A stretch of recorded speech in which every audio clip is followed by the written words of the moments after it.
Si tu devais dire 5 piliers pour prendre soin de soi-même et qui seront utiles aussi sur le plan sexuel, t'es partant? Ouais.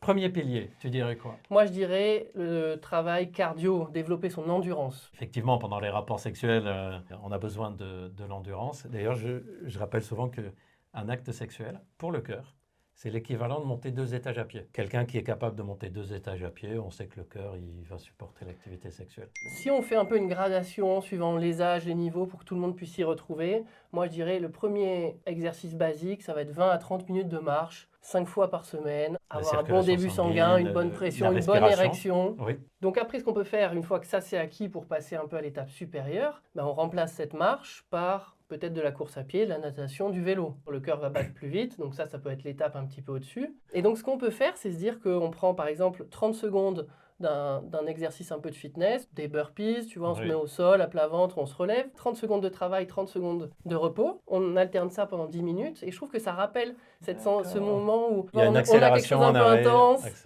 Ouais. et puis après on repart sur quelque chose de plus faible, être capable de tenir un effort Oui. 10 minutes. On le voit Si on est un peu en dessous, c'est peut-être un complètement. peu compliqué, et puis après au-delà, je pense qu'on est plus dans le mythe.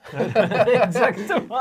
Si on souffle comme un bœuf au bout de 2 minutes, c'est pas agréable pour tout le monde, je pense. Voilà. Et ça fait perdre l'excitation, puisque quand on se concentre pour reprendre son souffle, on ne peut pas avoir du plaisir sexuel en même temps.